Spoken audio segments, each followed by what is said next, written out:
both parties, government and CLOGSAG, have shown a very good faith as far as this is concerned. Right. Government was very transparent. In Chinese, called Chomindu.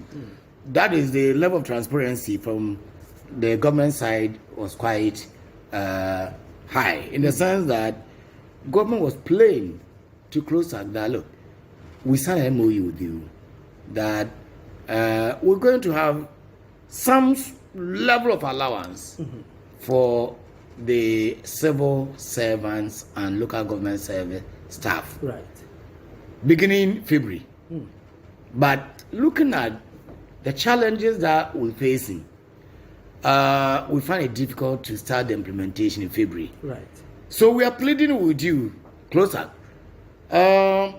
We can only implement that allowance that we say we're going to give to you. Forget about the terminology that we called it, because today that terminology, that nomenclature, doesn't sit well with us as government.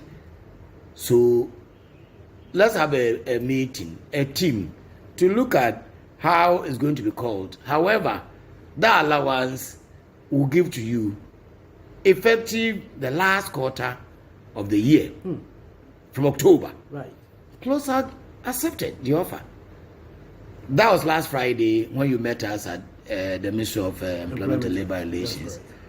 These engagements were chaired by the Minister of Employment and Labor Relations. And so what happened was then that the ministry was going to write to the Ministry of Finance the decisions that both parties agreed upon, and that the Ministry of Finance would then communicate based on the communication for the Ministry of Employment and Labor Relations to controller, Right. and then copy CLOGSAG. Based on that, the CLOGSAG executives will call off the strike. Right. I've been following it. Just this morning, the indication is that government is committed to it. Government is working on the letter. So when the letter gets to CLOGSAG, the strike action will be called off. So which letter is government preparing now? Is it the decisions that you have? Decisions that both parties agreed upon. Right. It was chaired by the Minister for Employment and Labor Relations. Right. Minister will have to communicate this to the Ministry of Finance. And based on that, the Ministry of Finance will now write to Controller Accountant General, copy CLOGSAG. So my understanding therefore is that it's likely by the end of May payments will be done, or No, I said that both parties have agreed that implementation will begin the last quarter. That's October. Right. So there's nothing that's going to be paid This time around. in May. No. The February payment is being suspended, and that government had agreed with CLOGSAG, and CLOGSAG has accepted that in October, barring any other challenges, implementation will begin at the last quarter of the year. Right. But the bone of contention now has to do with the nomenclature which you said earlier. That is exactly the point that I'm telling you, that it doesn't sit well with the government, and that a new nomenclature will come up without affecting the percentage increase in allowance that will be given to members of the two services. Do you have any idea what is being proposed in terms of the nomenclature? I don't know. A committee is to be set up to look at that one. Since we have all the way up to October, I don't think there's any cause for what percentage did CLOGSAG call for? 20%. 20%. But it started from 80%.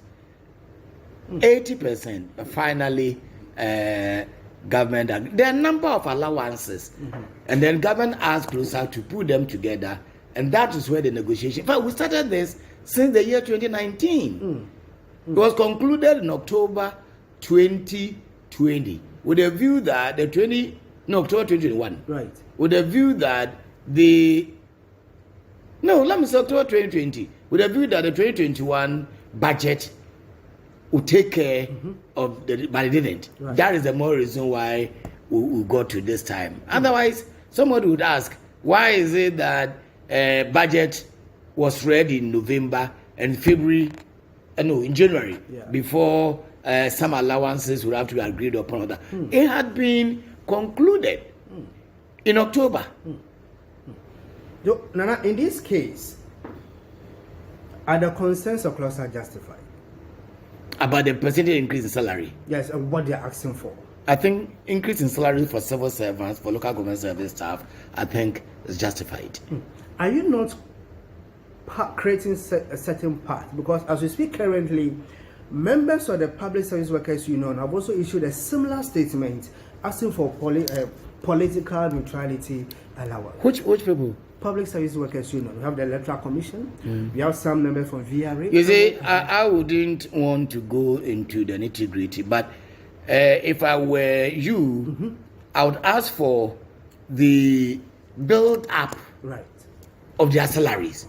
Whether there's anything that has any semblance with what the Civil Local Government Service, Staff Association is asking for. Let's look at the build-up of their salaries.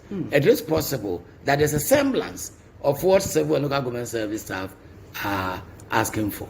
I don't know the build-up of their salaries. But let me say this.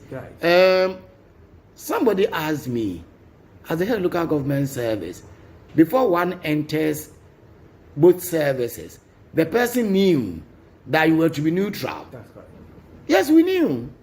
Of course, I'm happy that the new technologies will looked at. I'm happy with that. But let me say this: if you wanted to join the police or the military, you knew it's a risky area that you are going. Why the demand for risk allowance? Why the demand? Is it justified? Yes, it is justified. So that debate, I think we shouldn't go there at all. As I said, as I did indicate, government says this doesn't sit well with us. We're going to look for a new terminology, and the CLOGSAG position is this: fine, whichever way you call it, we will be happy that that allowance will be given to our staff beginning October. Now you are head of local governments. How widespread in terms of impact of the strike? It is. I mean, the negative impact is quite high. You look at civil servants who work directly with ministers. The economy that we are in today, this is a time we should be seen to working harder, how to bring back what we lost within the last 2 years.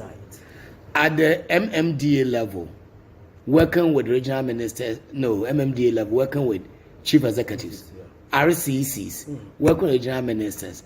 This shouldn't be the time that people should lay down their tools. Because look, we need to double the work that we were doing before the year 2020 to be able to get to where we want to get to, the Ghana that we want. So I would say that although sitting here, it is not quantified, but generally I would say that there's been a loss. My final question is: you are confident by close update tomorrow, CLOGSAG will call off? I believe so. Very hopeful.